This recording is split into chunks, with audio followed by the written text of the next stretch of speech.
Hello, Warhammer fans. We're here. But where are the new releases? We don't know.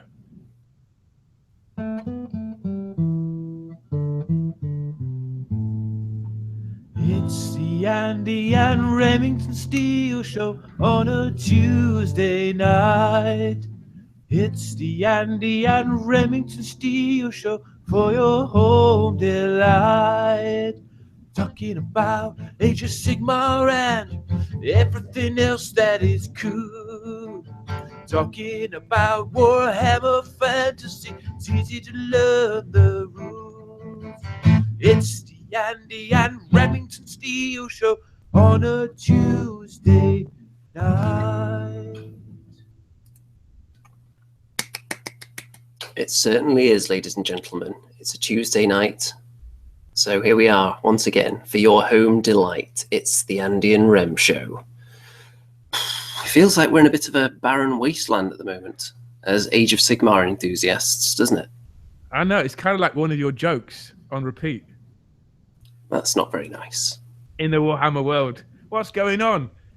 It's all gone back to 40k, hasn't it? You know, so new White Dwarf, all the hoo-ha. It was wicked. Issue number 2, 99% 40k. So, you know, it's either two things. One, they're busy writing, going away and doing artwork and modeling and you know, mass producing for some big release in the distant future. People say January, people say Christmas, people say February. Or maybe that's it. Maybe there's been enough Age of Sigmar, and that's that. We have our lot. Can you imagine if we're still scraping the bottom of the barrel come February time? I think we'll have scraped right through the barrel by that point and gone into the ground. There'll be a tunnel through the bottom of the barrel halfway into the earth by that time, I think. The amount of scraping we're going to have to do to squeeze juicy content out of this, because there is not a lot of meat on the Age of Sigmar bone at the moment, it has to be said. So, shall we have a look which loyal followers are still with us in the chat, despite the lack of releases and rumours? The devoted of Rem and Andy. Let's see. Only the faithful. We've got Andrew Wade, Bazooka J Rambo, BZ Lebowski, Charlie Ball, Dark Adrenaline, Dark Ops, Dino Titan Edition, Fake Near, Fluffy Dread, Graham Rigg, Grave Danger, Gubbins, Mark Harvey, Mickey Genver, Mini Warrior, Sebastian Blau, Skeleton Flower. There's Stu Gibson as well. That Guy 513.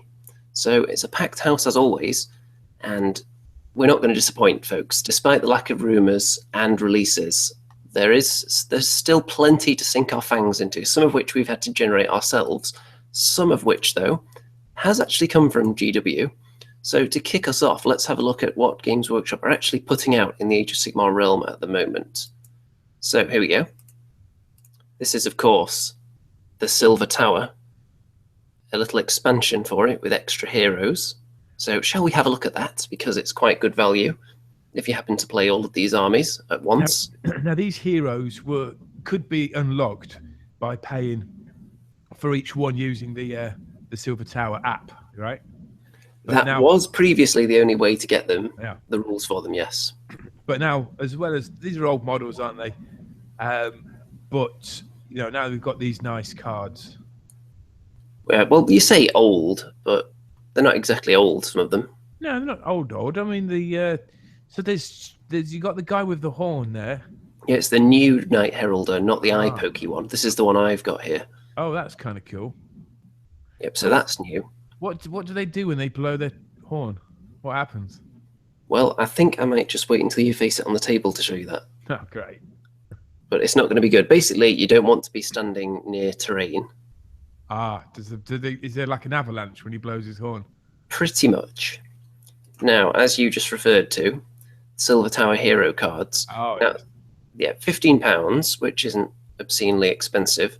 And look at all these that you get in there. So 35, yeah? Well, does it tell us there? 44 additional hero cards. Oh. Should we read through all of them? No, yeah, I got it then. Okay. Grot Shaman, Savage Orc Warboss, Orc Weird Knob Shaman, Orc Warchanter, Necromancer, Nomad Prince, Assassin, Sorceress, Black Ark Fleetmaster, Lawmaster, Unforged, Rune Lord, Warden King, Cogsmith, Battle Mage, Orc Runemaster, Battlesmith, Grimwrath Berserker, Skink Star Priest, Saurus Oldblood, Lord Celestin, Lord Castellan, Lord Relictor, Knight Azeros, Knight Vexilla, Knight Heralder, Knight Venator, Grey Seer, Skaven Warlord, Great Bray Shaman, Lord of Plagues, Bloodstoker, Bloodsecrator, Slaughter Priest with Hackblade and Wrathhammer, Skullgrinder, Aspiring Deathbringer with Goraxe and Skullhammer, Exalted Deathbringer with Impaling Spear, Exalted Deathbringer with Ruinous Axe, Lord of Chaos, Zench, Sorcerer Lord, Chaos Sorcerer Lord, White King, Skeletons, for the Necromancer to summon. Now, when they're handing out these names that just roll off the tongue, would you really be pleased if you were given the title Slaughter Priest with Hackblade and Wrathhammer, or Aspiring Deathbringer with Goraxe and Skullhammer? That's a little bit long-winded. That's correct. Yeah, that needs an abbreviation there. Yeah, they should. After you read them out, Andy, I think probably half of that number are either Bloodbound Chaos or Stormcast. Well, that would make sense because they do have a lot of hero models, don't they? Okay. Well, I like the look of the Savage Orc Warboss personally, and the Grot Shaman. I don't know how well he'd do in the Silver Tower. Well, it is a good move, and Dreddy actually uses the Grot Shaman in Silver Tower. Right. And she was actually not too pleased with the app, because on the app it is just literally a representation of the card. So it'll say things like, rest the dice here, place the dice here, and then remove it when you use this ability. You're really going to just plop a dice down on your phone app? No, meaning you can't look at anything else on there. That could be a bit awkward, I guess. But you can always take a picture of it, I guess, you know. It's not ideal, though, is it? No. Now, I had a game of Silver Tower last Wednesday at my school, at my newly formed school club, right?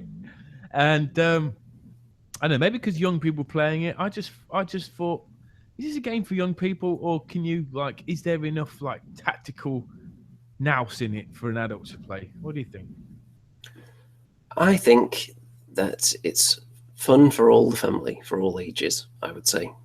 Silver Tower. I don't think there's any particular age range other than small children that would be prohibited from enjoying it. What do you think? I think if you kind of relish the lore of it and kind of elaborate the game with the narration, then it becomes something else then, you know? For me, it becomes a bit more, submersive. You mean like the submersion that you have for the Tower of Rem? Yeah, exactly like that. So you think you need someone kind of a game master rather than everyone just fighting against the deck. You need someone there weaving that narrative throughout. Yeah, now the thing is, whenever I tried to do that, the lads that were playing went, can we just play? So it kind of didn't really work. So you were there you step into the next chamber, beasts left and right, and can we just play, sir? Yeah, pretty much like that, exactly like that.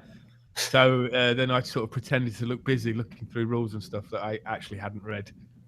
That doesn't sound like you at all. No. Lastminute.rem. Okay, now, in the comments, there's a couple of interesting things going on here. The people have been talking about the naming convention that GW have been giving to all the Age of Sigmar heroes, and the fact that they're unnamed. Not too pleased with that. Stu Gibson says, I do hate they feel the need to give the minis weapons fancy names. What's wrong with good old hand weapon or great weapon? Yeah, they give really fancy names to their weaponry, but then they just have default titles like Skullmaster or Bloodbuster. They sound kind of like giants from the BFG, don't they? Yeah, that's a good point. Why isn't there a giant in the Silver Tower? That could be fun. Or an ogre.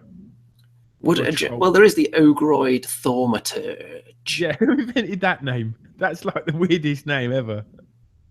I don't know if a giant would actually fit in there. I remember the first time I played Warhammer Quest, though, I did actually use a giant because as a youngster, I was got a bit carried away and just threw all the crazy monsters in there because you had little custom cards. You could put your own monsters on, I think.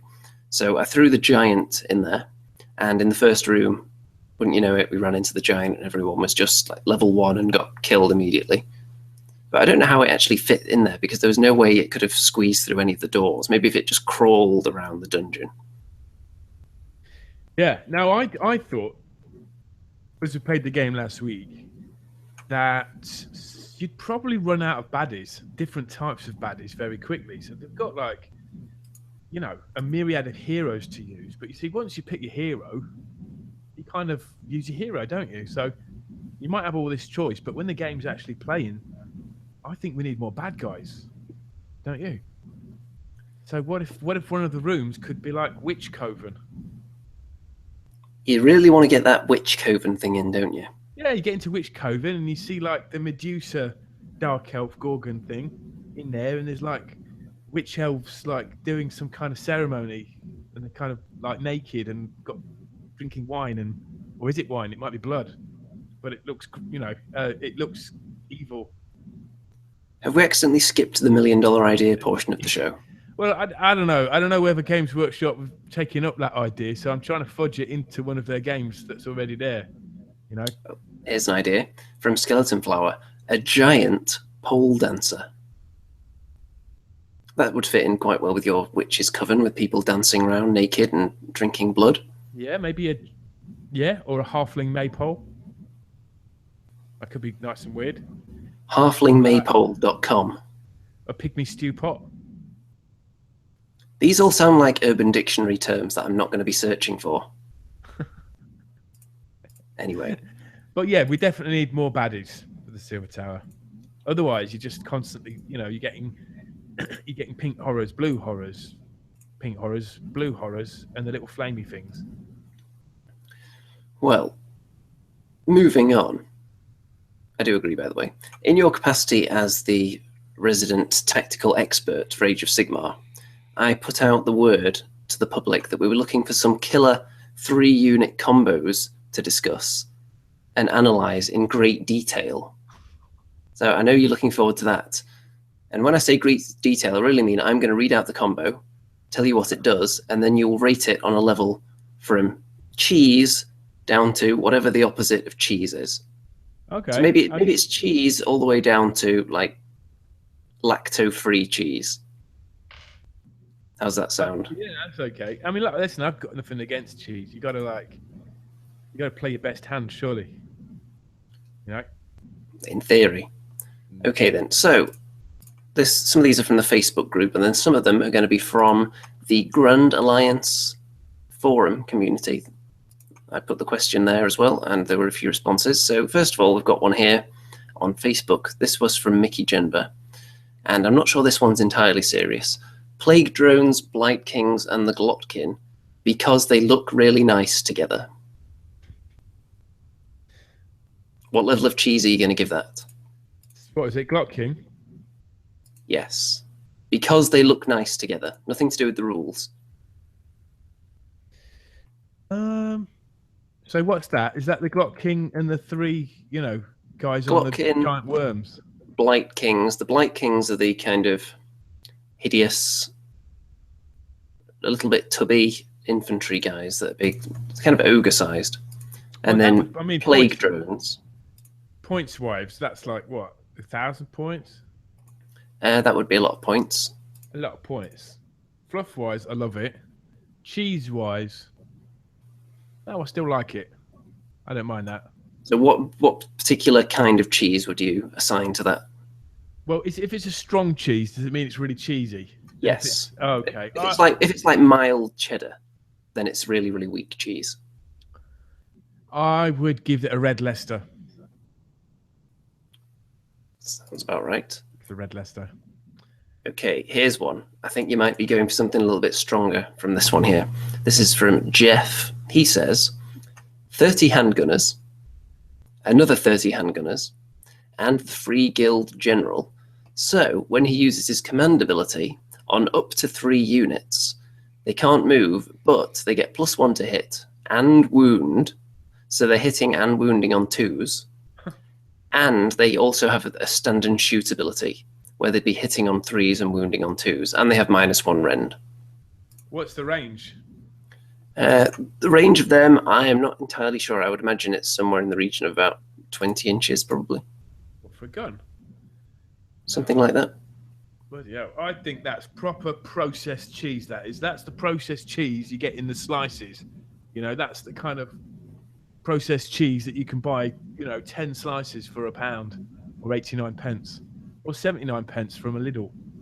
So that's like your artificial cheese then. Yeah, that's not even nice tasting cheese. That's just like cheese stodge that you might put on a sandwich just to make it less boring. But The kind of cheese slice you might expect to find on a late night burger that you've just bought from a van at the side of the road. yes, exactly that. Okay, I think that's fair. Let's see the next one here.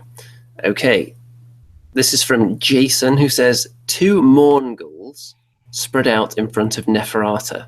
So what that does is -3 from the enemy's attack rolls if they're under bravery 7, which means that anything from a liberator downwards can't hit them, because it doesn't say lower it to a minimum of 1 or anything like that. It just says reduce it by, so it can go to 0. So you can just remove the ability for certain units to hit you with that combo. Oh dear, I thought all this kind of thing was kind of stamped out, man. Did you really? Yeah. As soon as the General's Handbook hit, this is what started seeping out, I'm afraid. How have all these crept in, man? That's the tournament culture for you. Okay. That's still, no, not even Stilton. That is blue cheese. That's blue cheese that's gone off. That's stinky blue cheese, man. That's the kind of blue cheese that was in the news the other week for being poisonous. Right, so that's like the smelliest, moldiest, poisonous, most noxious cheese you can think of. The kind of cheese that maybe like some kind of Skaven whirling unit might wave it round on the end of a stick. Yeah, that's weird stone blue cheese. Right, so that could be $1 million idea right there, actually. Okay, we've got one here from Spud, who says, now I'm not sure this one is too complicated for you, so this might be a quick one. Bloodthirster, and Bloodthirster. He doesn't explain how to use it, but I don't think it would be that complicated. What do you think? I don't think that's as bad, because they can be killed, those things. But listen, it all depends on what you're allowed to have, right? It depends a lot on the synergy as well. You can't just say, I'm going to have 3 of this really powerful model, when the other guy has got a ton of really terrible models, but because of the combo they've got, suddenly 100 models become really amazing. Exactly. Plus the fact that if you're playing a scenario where you have to capture all 4 quarters, all you've got to do is kill one Bloodthirster and they can only capture half the table. So it can be a draw. So that's not that cheesy. I'd say that's a Gloucester cheese. That's a sort of a mild orange/yellow cheese. Fair enough. Now, here's one from Power Chord, which is a very interesting name. I'm going to assume that is not a genuine name, by the way, which Facebook do frown upon. Lord Celestant on Dracoth with the Sigmarite Thundershield, buffed from the Lord Castellant, so he has a 2+ save, re-rolling 1s, and distributing mortal wounds every time he makes a save. And it's only 2 units. He's so confident in the cheese of this one. That's fine. I don't think that's that bad. I think that is the Dutch cheese that's got the holes in it. Is it Gouda? Dutch Gouda cheese? I'm not sure if that one has holes in. It might. Or is it Edam? I can't remember. But the Dutch cheese with holes in it, it's fairly strong, but the hole in this idea is all you got to do is kill that Lord Castellan. You could either kill him or only target this particular model with mortal wounds. Because really, if you're attacking it with normal attacks, you're just begging for it to kill you, essentially. And you're not going to do anything when it's got 2+ rerolling 1s, are you? Unless you've got plenty of rend or mortal wounds. That's what you need for this one. So yeah, it's like that cartoon Swiss cheese, isn't it? Yeah, Swiss cheese. That's it. Swiss cheese. The kind they would have in like Tom and Jerry. That kind of cheese. Okay, next one. Oh, here's one. This is from Sean, who says 5 Vampire Lords and a Mortis Engine, and 2 to 4 units of Spirit Hosts. So casting Mystic Shield on a 3+, times 3 on the unit of Spirit Hosts, bringing them down to an automatic save because they ignore Rend, so they can never fail a save. But if you were playing this in competitive play, in matched play, then the rule comes in where 1 is an auto fail. So this would only be Ultra Cheese in open play. What do you think? What are the monsters again? It is a load of spirit hosts that are basically having Mystic Shield cast on them, and they ignore Rend. So in open play, you could get them down to a 0+ save, and they ignore Rend. I didn't know they had such good saving throws. Spirit hosts. So how could you kill them then? Mortal wounds, or only play in a competitive environment versus them. I don't mind that because they're not actually that. You know, they might be hard to kill, but they're not that powerful trying to kill you, are they? So it's not the most pungent of cheeses then. Nah. Right. Nah. I've run out of cheeses that I can think of. Okay, here's another one for you. This is from Martin. 1 million skeletons with spears. So you get an extra attack and Van Hill's Dance from a White King and Necromancer. So that's a possible 8 million attacks per turn, apparently. What do you think of that? What, you get a million skeletons? Well, there is that combo where you can take a really large unit of skeletons and then stack up the buffs on them to give them extra attacks, so they can be attacking like 8 times each a turn. Well, there's got to be a downside to this? Because how come no one brought that to this big tournament the other day? Maybe they did. Maybe we just didn't see any of it on the top tables. That was the only table that was actually being broadcast, wasn't it? I think that sounds quite fun. I think that's a cheese with bits of cranberry in.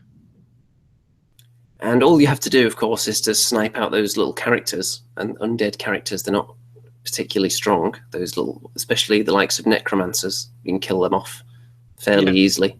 That's like a cranberry cheese, where like the cranberries are like those mages that you've got to get through the cheese to taste the cranberries.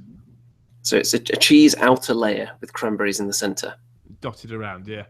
Right. Okay. See, I'm liking this.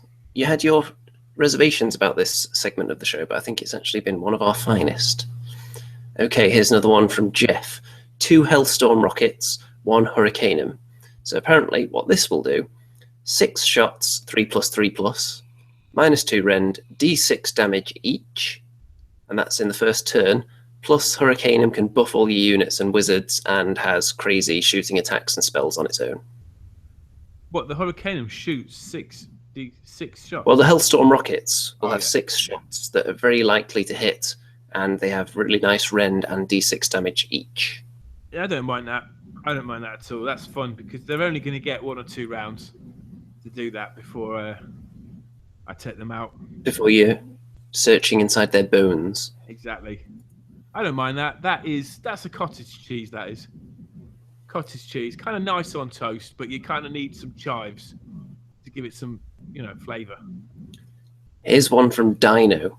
Cheesy combo. I think this one might be slightly tongue-in-cheek cheese, whatever the particular cheese type would be for that. So 1 unit of squigs, grot squig hoppers, and the squig gobber. You never know if the gobber is actually shooting one of the units of squigs. No, I love that. That is a Primula cheese spread. Very nice. So that's like your standard supermarket cheese pick and mix spread. Yeah, that's your fun cheese for the kids, isn't it? They'll love that. Yep. Okay, let's see. Here's another one. This is from Edwin. Orc boss, along with 20+ orcs with 2 hand weapons. The buff from the boss gives them 1 more attack. And apparently for 1 round, he had 75 attacks with that unit. Wow. That is American cheese. American cheese all over. It just sort of melts and just goes down and you still feel hungry. Cheese in a can. Yeah, cheese in a can. And a couple of weeks later, you've put on 2 stone. Okay, so... Oh, there's one more from Jeff here. Apparently this is more of a fun one, so think of your fun little cheeses while I'm reading this one out. Keeper of Secrets, with the 3-inch +1 to hit ability. 10 Seekers of Slanesh. You give them attack and pile in twice and +1 to hit. So on the first turn, you can charge with 21 attacks and 20 horse attacks, and then they all get to attack again. Yeah, that's kind of like the Boar Boys. The Savage Orc Boar Boys, isn't it? The Maniacs. Yeah, I like that. Yeah, that's a kind of like a cheese cracker, isn't it? That's like a Ritz cheese cracker. The kind that come with the cheese already attached. Yeah, like you'll buy a box of them, but you'll kind of get sick of them after maybe 10 or 12. So Yeah, it sounds like a great tactic, is what I'm saying. And it may be effective to start with, but in the long term, now. the one thing I love about America is that they sell an awful lot of crackers with things already on them. For example, peanut butter. In this country, you have to do a lot more spreading. In America, they just take the middleman out. It's just pre-spread crackers. Except when it comes to crisps. Now, there was a time in America where all you could get is like paprika flavor crisps, right? But I've had Americans come over here and ask me to specifically buy them Worcester sauce flavor Walker's crisps because they can't get that over there. So England is definitely the king. In fact, Leicester, where I live, Walker's Crisp Factory, or Lay's as you call them in America, it's actually Walker's Crisp, built and bred in Leicester. So any Americans who might want to visit you for any wargaming expeditions or just general grouping, then they've got the added bonus of it being the crisp hub of the world. Well, actually, Americans call it potato chips. They certainly do. Right, so that's all from Facebook. So I'm going to go over to the old Grand Alliance community. So we've got... I see you've become a member, Andy. Yes, I had to sign up to promote this show, didn't I? That's very good. Very diligent. Right, so we've got a couple here. Okay, this is from a username Double Misfire. So you have far less real names on places like this, forums. It's like the good old days of the internet when everyone was anonymous. This one is Hell Cannon, Chaos Sorcerer Lord with the command trait that gives +1 to hit, stood behind it, and using demonic power. So it's almost automatic 2d6 mortal wounds anywhere on the table. Really? Don't they have to roll for it? He says almost automatic. So that would suggest that it's very easy to get. That's the Hell Cannon. Yes, but it does have the Chaos Sorcerer Lord with it, with the +1 to hit. Interesting. Well, I don't mind that because that's the kind of... I don't think they even make that model anymore, do they? That's one of the kind of...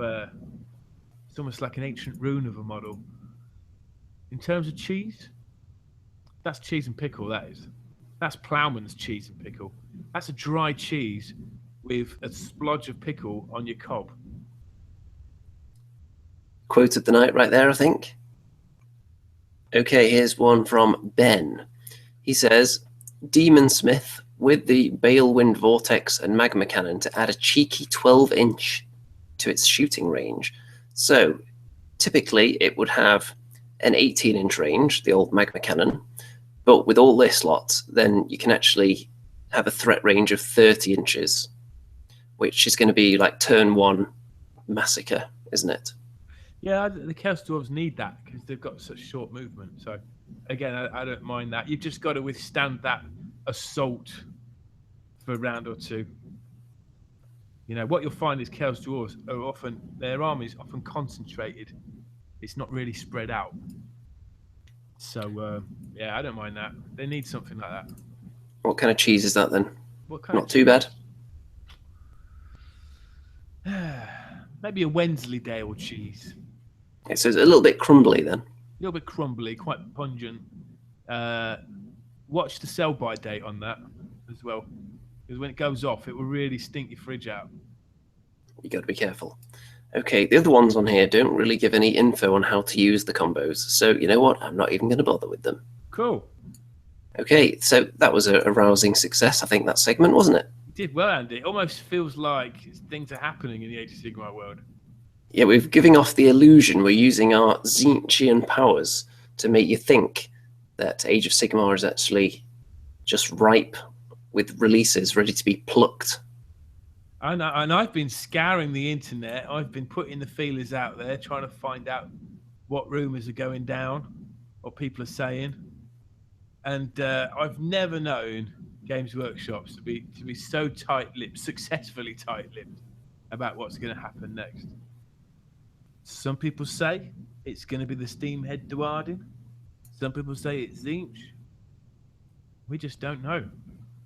And I think they may well be a 6-7 week lead up to it, just like we've had with Gore Chosen. So you think they're going to announce it way in advance? Yeah. Just What did you think of them announcing Gore Chosen way in advance in the end? Did you look at that as them experimenting with letting people know what's coming way in advance for products they're not really that invested in, just to test the water to see how it sells? I think it's a great idea. It gets people talking about it. I didn't get a chance to pick up a copy myself, but I'll be trying to do that this week. You know, it looks great, and I've only heard amazing reviews about it too. So Reasonably priced as well. Yeah. Although we say that, but really 4 miniatures for £35, from any other company you would think that might be a bit much, but because of the price of those individual models separately, then it does look really good value next to them. Yeah, look, it's a specialist game, isn't it? How much is Monopoly or Operation? Well, if there was an Andy and Rem Monopoly, I don't know how much would that be. There's an interesting one for you. Members of the audience, which Monopoly territory would each audience member, each of our regular audience members, which would they be? And we'll be able to tell where you're from as well if you give the UK or the American Monopoly places.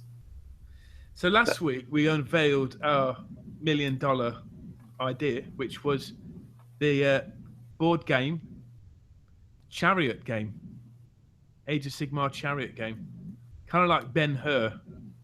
You mean the one that caused everyone to cry, "It's already been done, Remington"? Yeah, except it hasn't. They're just saying stuff like that. No, there hasn't been done like it. I can see it in my head. You know, all the models are already out there. You've got the lion, you've got the high elf lion, chariot. You've got the kind of, you've got the dark elf one with the kind of cold ones. You know, you've got the beastman chariot. It's all there. You know, be awesome, man. Yeah, you roll dice to see how far you go, and then if you're kind of near someone, then you might get to attack them and destroy the chariot or something. You know, be kind of cool. Some of them might have missile weapons. Some are going to be stronger but slower. Some are going to be faster but weaker. It has definite potential. Yeah, you've got the Sky Cutter chariot. That's a different one, pulled by an eagle. Are you going to actually expand on this and build a prototype and submit it to GW? Is that what one does? I'm just an ideas man. I don't actually make the things. Well, it's not that difficult. Really? If you just get a huge piece of paper, just draw the track on it. Yeah. It's not that difficult. Now, this was one of the ideas that I come up with that people didn't, suddenly say, "Oh, I thought of that already." So I was quite pleased with this one. We have got some comments here that are quite interesting, related to cheese quite a bit. So Mickey Jennifer is a big fan of cheese. It's as good as bacon, apparently. I would say that cheese, in many ways, is superior to bacon. I know that might be a controversial view because bacon is another one of the foods of the gods. Andrew Wade has an interesting comment here. "Lol, my wife just came in and said, 'Ooh, that's what he looks like,' being me. I've heard his voice so often, I imagined him with more hair." Well, if she'd seen you 2 weeks ago, Andy, she would have seen a walking, talking advert for L'Oreal. Indeed. And look how fast it's growing back already. Look at that length I'm achieving already. It's starting to look better already, that. It was a bit too brutal, I thought. Don't you think? Well, that's what you've got to do. When it's for charity, it's all got to go to make the biggest impact. How much did you raise, by the way? £200. Wow. For the, what is it, Remington's? It was not for Remington in need. We may run some kind of fundraising for that when you want to get a full body wax. I wonder how much money you'd raise there. There's not a lot of hair on my body. I think people would still pay. Let's see. Mini Warrior says Canada is actually the king of crisp flavors because they have the likes of ketchup flavor. I don't think that's very exciting. I know we do have some very crazy flavors over here, especially the experimental ones that they bring out for 6 months and then they disappear forever. Now, there's been a few comments here saying, Remington, just make the game. Make history. Be a legend. I don't see any of those comments. Didn't you? Sure, I just read something like, "Rem, you're amazing. How do you come up with all these brilliant ideas? I never thought of that." Maybe they've just been deleted. Maybe you're deleting them. Anyway, I think you're right. Maybe I should make the game, but maybe you guys can help me with the name.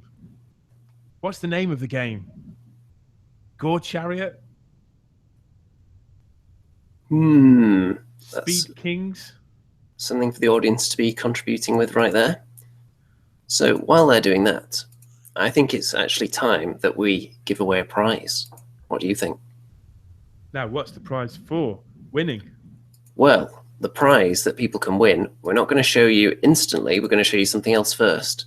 We're just going to showcase another model from the sponsor of the show. And what the hell is that? That being Blight Forge, the miniature painting service. Here's a model that he's painted.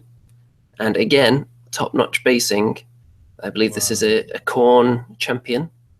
That's brilliant, man. Look at all the heads. Ogre head with a big mustache. That's so good, man. Wow. And they've got multiple angles here. So you can see there is a lot of blood just kind of trickling down. So someone will win this model or a model like it? This isn't one of the models that's going to be a prize as far as I know. This is just one we're showing off.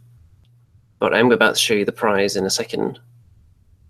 So very, very tasty. Now this is the prize. We showed people this a few weeks ago. This kind of ancient, dilapidated Felix with a nice glowing sword holding a couple of heads, looking very haggard. So this is what someone is going to win right now. What do you think of that? Very exciting, isn't it? Hold on. Yeah, that's awesome. So the potential winners of this prize are the winners of the last few episodes of the What the Hell Is That competition. So we hand ourselves over to the fate of random.org here. All 6 winners. You'll notice that Dino Titan Edition is actually on the list twice. That is because Dino Titan Edition won twice. So let's get right zoomed in on there. Should I roll my d6? It's more than likely to be a 1. So Minimaru might be in a good position there. Okay, we're getting right zoomed in there. Okay, so we're going to randomize it. How many times shall I randomize? Randomize it 3 times. Okay, it's already been randomized 6 times, so another 3 times. 1, 2, 3. There we go. Dino Titan Edition is the winner. So the other people there paid the price for allowing Mr. Dino to win twice out of those 6 contests. So Dino Titan Edition will be receiving this miniature. Wow. How cool is that, man? You sat there playing video games, or you're just eating some food, or you're doing your homework, or you're like painting models or doing a bit of hobbying, and you're just listening to the Andy and Rem show, and it's making your Tuesday nights beautiful. Plus, you get an expertly painted miniature. Who could ask for more? You certainly do. So, Mr. Titan Edition is going to have to message me with his address, which I will then pass on to the good people at Blight Forge, who will supply this miniature. Awesome. And I think with that, now that people have seen evidence that there are prizes to be had from What the Hell Is That, I think it's time that we actually go into this week's. What do you think? I think that's a great idea, because I've just been on it tonight. I think I've created the hardest they're hard usually anyway, but this is the hardest What the Hell Is That I think we've ever done. Is it the most difficult one yet? Because it's going to be difficult to top that flame one that I did last week. Last week? It's very tricksy, put it that way. There's plenty of room for errors in this. So we might have to go with the guy or gal who guesses the most. But we'll see. I'm ready, if you are. Are you ready for the music? Oh. Well, I think you should put the image up first and then play the theme tune while they're digesting it. Here comes the image. It's based on Birds of Warhammer. No. Yeah, I know you're thinking ladies, but no. Birds of a feather. Birds of a feather, I've called this. Can you name all the bits of Games Workshop models you see in this picture, plus the Remington $1 million idea that's also in the picture. Okay, here we go. Uh-oh. There it is. Oh my goodness. In high fidelity rather than HD this week. What the hell is that? What the hell is that? What the hell is that? What the hell is that? What the hell is that? What the hell is that? Only Andy and Remington know. Well, what the hell is that? So we have several feathers. We have what looks like almost a complete bird there. And then we have, I don't even want to know what this monstrosity is at the bottom here with your face attached to it. Oh, it's my face. Oh, it is my face. I was just thinking, who's that handsome fella at the bottom there looking kind of very cool and trendy? But yeah, so it must be me. We've got some guesses already, so I hope you've got to hand all the answers here. Roughly, because I've got this on screen share, so... Okay, so one of the guesses from Mr. or it could be Miss Charlie Ball. Yeah. Skink Feather, Lord of Change, Celestant Prime Wings. Boy, that's only 3, isn't it? But That is only 3. There's 6 items to name in this. Are any of those correct, though? I shall let her reconsider. You have to give 6 answers, please. Okay. Are we just going to assume that Charlie is female now? Until we hear otherwise. Isn't it the way it's spelt that counts? I don't think so. I think it can be either. So until we get clarification. Let's see. From Fluffy Dread, we've got Skink Star Priest, Elven Eye Thief Araloth, Lord of Change, Celestant Prime Wings, and Alariel. 3. 3 points for Fluffy Dread.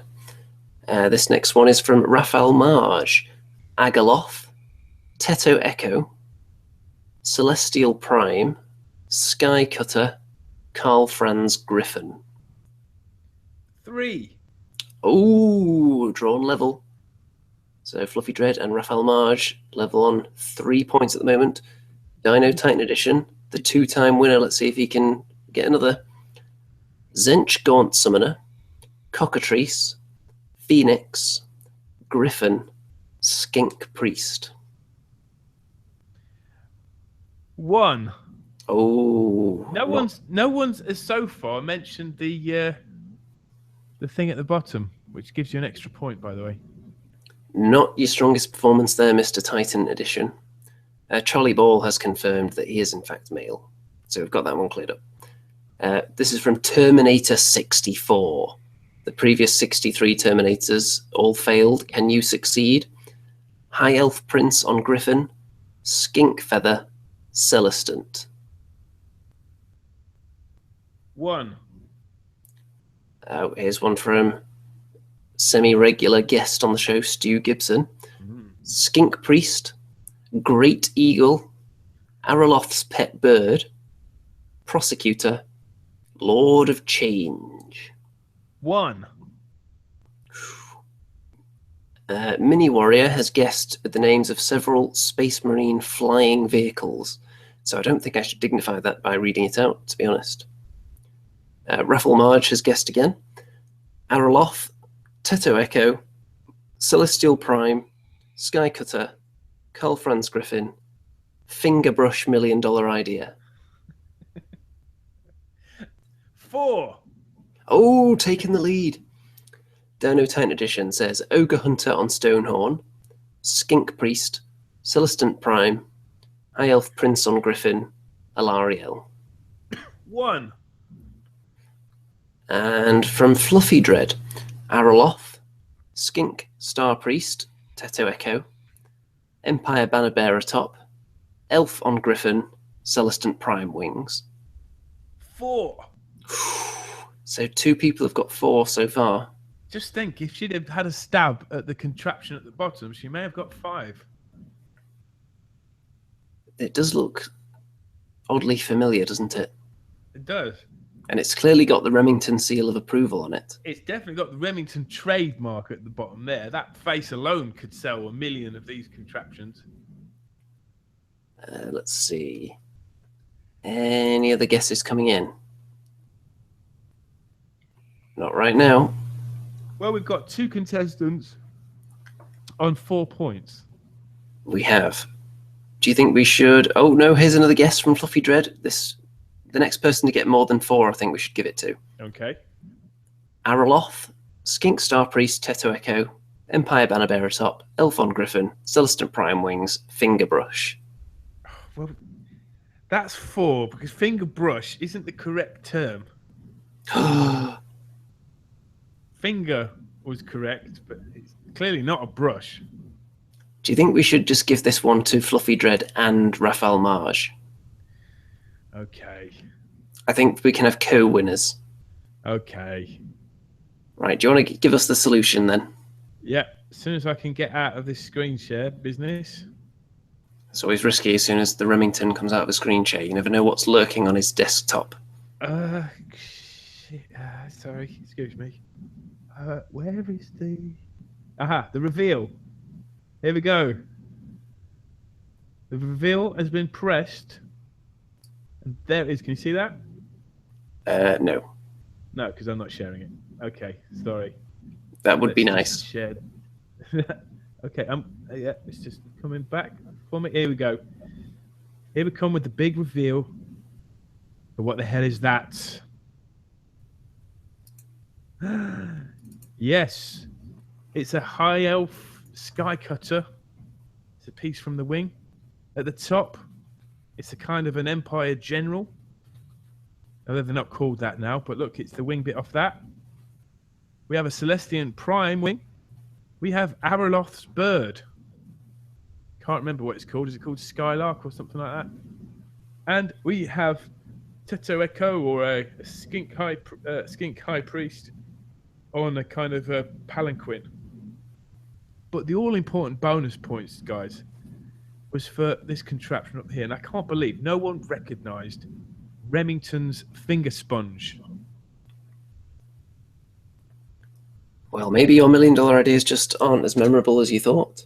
Maybe not, but who could do without the finger sponge? Really? Maybe you just need to try it. Well, once you've tried it, apparently you'll never go back. No.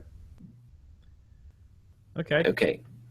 So we've got our dual winners for the week. So they're going to both go into the draw for the next prize, which will be revealed in due course.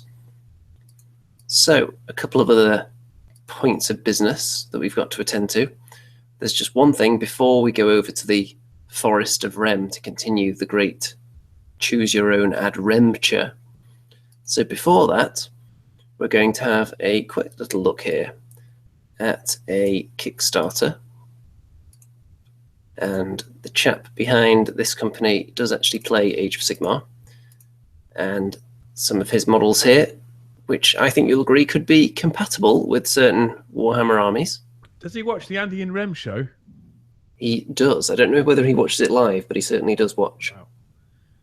Now, while I was away, Andy, you mentioned this gorilla name. I can't remember what it's called, but this reminds me of gorillas. Are you talking about the gorilla Harambe? Who's Harambe?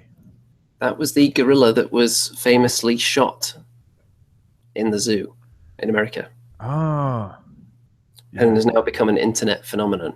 So much so that there is actually a model immortalizing that particular gorilla. That's awesome. So all that was required was £500, and they're already on $2,500. Yes, there are still 4 days to go as well. That's incredible. And what I was thinking for Warhammer and Age of Sigmar potential here, apparently these models are all kind of Black Orc sized. So what would they be called now? You kind of your Iron Jaws type of orc, the big ones. Yeah. Then these here, Death Cargo Dragoons, they'd make some nice cavalry, wouldn't they? What are they riding on? They're riding on killer snails of some kind. I like it, yeah. The colossal one would easily fill in for various large beasts, particularly in an ogre army. Look at that guy with his bald head. This would be awesome in the Remington Wheels of Steel game. wouldn't it? It would actually. Probably just need some wheels. Maybe we should have a word with him and see if he wants to collaborate and help with the Remington wheels of steel. Awesome. And then there's various mounts to go on top of that snail as well. Oh, wow. He looks like a kind of an inquisitor, doesn't he? Spanish Inquisition orc. Top there, sat down. So yeah, very, very tasty. So I will put a link to this in the description if people want to go and look at that. And now, ladies and gentlemen, I think it's time for the one moment of the show that everyone has been waiting for. Ooh. Bum, bum, bum, bum, bum. Wow. The Forest of Rem. Part 3, maybe? Yeah. 3 or 4? So, just to remind the audience what happened previously in the Forest of Rem, young Master Remington, the young rogue, woke up in his chamber in a mysterious inn with very little memory of how he got there. His dead mentor by his side, he pursued a cloaked figure before getting dressed, bashed it over the head with a mandolin, caved in its skull, found a small amulet engraved with the word Remington, returned to the inn, presumably to get his clothes, after finding a map also on the body, with directions to a cave, a tower, and a lake. Yep. I think it was a lake. Yep. Yep, and then when he got back to the inn, young Master Remington found himself under suspicion after bursting in and shouting something about fish people, if you recall. Yep. At which point he was pretty much seen as a god by the locals after a particularly wonderful bit of persuasion on his part. They saw me without my clothes on as well, which that may have contributed. Then there was a cloaked figure in the corner who Remington accidentally killed prior to that. Then, during his partying, he was approached by a Moon Clan grot who claimed to be some kind of herald of Slaanesh and sent him on a quest. It was apparently his destiny to find the mighty flesh wand of Slaanesh. But Remington didn't buy that for a second and killed the messenger. All this murder then summoned a demon of corn into the center of the inn. Oh, yes, that's where we left off. So, the audience were musing before the show on whether you should actually embrace corn or whether you should strike corn aside and go after that Slaanesh flesh wand, or whether you should ignore chaos altogether and get back to the job at hand. So those are pretty much your 3 options as we re-enter the Forest of Rem. Bum, bum, bum, bum. So it's a choice between Slaanesh and corn. Who do I go for? Do I go for the bloodthirsty warrior man, or do I go for the sexy, multi-limbed Slaanesh? Or neither. I think option number 2. So you're going to not embrace corn. You're going to reject the mighty, muscular, rippling demon that's standing before you. Is that what you're saying? I shall face the demon with my arms spread and shout, Slaanesh offers me more pleasure. Very well. The demon stares into your eyes, a cold expression on its face, blood dripping from its various fangs and claws. A look of disappointment fills its face. A small, single tear begins to roll down its cheek. It raises one muscular, sinewy arm into the air, wielding a mighty cornate battle axe, threatening to bring it down squarely on Remington's head. What do you do next? I shall mutter a silent prayer to Slaanesh, but it'll be very quick, one-liner. Well, go on then. Mutter that prayer and then roll the dice. I chose you, Slaanesh.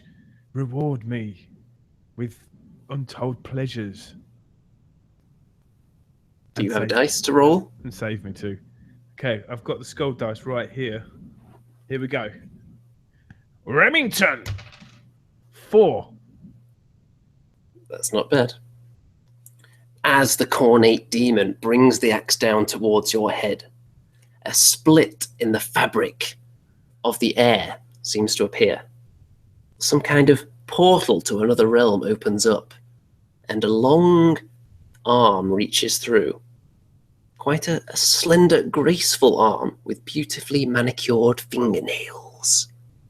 In its hand, it holds a wand of flesh. The wand of flesh deflects the axe's blow away, reversing it back on its owner, chopping the cornate demon in half. The top half of the body slowly begins to slide, blood trickling down into the already large pools of blood on the floor. Spook is the sound it makes as it lands. The legs begin to shake and then topple over after it. The hand enters the portal once more, and it closes before your very eyes. Oh. How do you react to this series of events, Mr. Remington? I'm a sucker for well-manicured fingernails. It's a shame I couldn't dive into the portal with her when I had the chance. But, seeing as I've just been responsible for killing a corn demon, I shall revel in this act and grab an empty tankard and just scoop up some of the cornite blood as a trophy. As you scoop up the blood, it oozes through the base of the tankard. It was Oh. too volatile, you see, and you were unable to partake in a drink of the corn demon's blood. As young Remington turns, he sees that although the portal seems to have closed, a tiny slither of it remains. A faint light almost echoes into your soul, into your very being, through that tiny crevice. What do you do? Do you attempt to enter the tiniest of portals? Do you cast yourself into it with all your might? Or do you maybe send something else through the portal? Or do you just ignore it completely? Well, I might not have told you, but on my index finger, I have a Remington finger sponge, and I shall dab some of the cornite blood in it and draw a mark across my face and dive through the portal. Roll the die. Remington! 3. That's okay. The portal opens barely an inch to embrace your entry. However, unfortunately, you crash face first into reality. Only young Master Remington's nose enters the portal, which then closes, shearing your nose clean off. No blood oozes down your face. 'Tis a clean cut, immediately healed, but Mr. Remington is now completely without nostrils. Well, no need for the beckonays. Wow. The time has come, Master Remington, for you to choose your next destination. You have toiled at the inn long enough. Do you choose the cave, the lake, or the tower? Oh, the tower sounds irresistible. Let's go. Young Master Remington makes his way into the forest in the direction of the tower. The map etched with strange runes he was unable to translate after butchering everyone who attempted to help him. You begin to see the tip of the tower above the forest in the distance. A small plume of purplish smoke emits from it. As you draw closer, you hear a faint sound of cackling. Do you investigate the cackling, which seems to be coming from a small hut beside the tower, or do you ignore it and head straight for the tower? Let's have a look. Who's cackling at Remington? Let's find out. And you know what we're going to do now? We're going to hand it over to the audience now. Audience, you are going to decide what manner of being is cackling in the hut at Mr. Remington. The best suggestion I'm going to pick. Of course, his hearing wasn't affected because it was only his nose that was taken off, so you were able to hear the cackling all right. Let's have some suggestions quick then, folks. What manner of beast will Mr. Remington find in this hut? Beside the tower with the purplish smoke billowing from above. Who knows? Perhaps I've stumbled upon a coven of witches. Okay, we've had our first suggestion, and that's what I'm going with. As Remington creaks open the door to the hut, he is immediately horrified to see a cooking pot, flames flickering below, boiling liquid, with small, tiny hands reaching out of it. Dancing around the pot in a ritualistic manner is a small, naked halfling covered in war paint, wearing a feather headdress. Remington, it seems you have a choice to make. Hail, halfling. So you immediately choose to converse with the possibly cannibalistic halfling. I should say, hail, halfling. You're a man after my own heart. Can you provide me with a magically imbued nose? Roll the dice. Let's hope he's magical. Remington! 1. Well, the halfling ceases its dancing, peering into your eyes, seemingly offended by your words. I am no man. You look down to see that the halfling was in fact female. You referred to it as a male, and it has become outraged. It picks up a small cleaver from a table beside it and rushes towards you, swinging like a maniac, danglage of body parts asunder. Do you swing back with your trusty mandolin? Do you flee? Or do you attempt to pacify the enraged, cannibalistic halfling? There's no way I'm getting a beat down from a halfling washerwife. So I'm going to go for an over-the-top swing, top of her head, with what's left of my mandolin. You're going to have to roll the dice again. I hope she likes music in her food, like Levi Roots. Roll that dice one more time. Remington! 3. 3, that's slightly below average. As the halfling swings the cleaver through the air, it cleaves the mandolin cleanly in half. The shattered remnants of your trusty instrument are now nothing more than splinters and sawdust. You look down and shed a tear for the loss, not only of your mentor previously, but now the instrument that he handed down to you. Not quite on his deathbed, but the previous night. The halfling reaches back, prepares to take another swing, when suddenly an arrow pierces the halfling's eye, and it falls back, dead.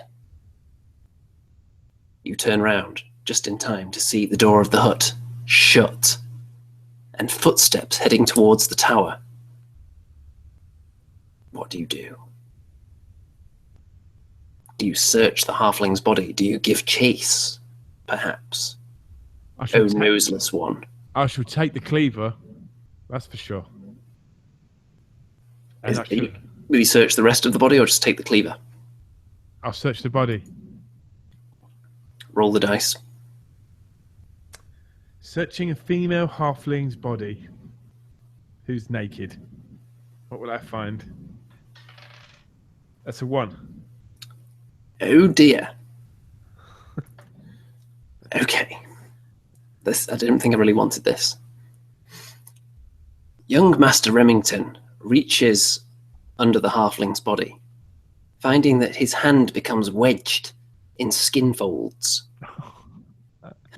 Attempting to remove your hand proves fruitless, without also taking with it a huge chunk of halfling flesh. Part of the halfling's body is now being worn on your hand, as some kind of sick, depraved puppet. Do you take the time to clean your hand, or do you give chase to the rapidly quietening footsteps? No, I shall just, cut my losses and run after the footsteps. Very well. You push open the door and give chase. And that is where we are ending for tonight, ladies and gentlemen. Someone's got my back in this story, for sure.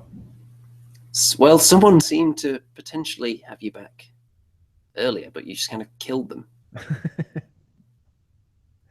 Well, I was angry and confused. So Remington's reign of destruction continues. You didn't actually kill a halfling this time, though. You just kind of mutilated its body by accident. I was just having a little look. Yes, so Fake Near says you're now wearing a flesh glove. So yes, that's what we're going to call it now. You are wearing the flesh glove. Flesh glove in one hand, cleaver in the other. Covered in blood and guts from all the previous victims of your rampage. Surely after all these kills, I've got some power-ups or level-ups or something like that. Well, you rejected Khorne, and Khorne is known to reward that kind of behaviour. Oh. You chose Slanesh. You chose the pleasures of the flesh over the pleasures of death. Well, I did finger a halfling. Maybe Slanesh could reward me for that. Maybe a small reward. Wow. Well, I dread to think what the comments are going to be like after this episode. I better go. Mickey Jenver says, "Is he still in his loincloth?" Yeah. I did change. I changed into my heroic outfit, I think. Yeah, you did. It's covered in blood and guts now, though, but it's still more than a loincloth. Okay, I think that's where this show comes to an end, ladies and gentlemen.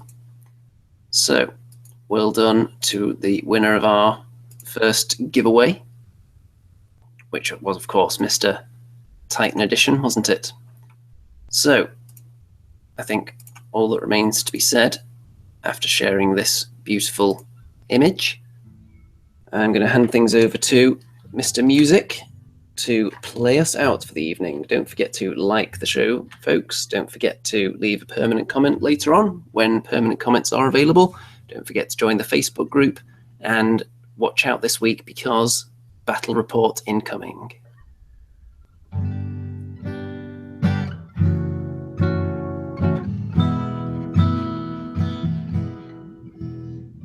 Everyone's wondering what Games Workshop will bring out next.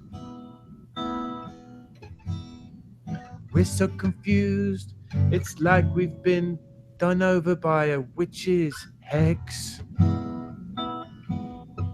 But we're still here on the Andy and Rem show, still here making history. We're still here making it nice for you.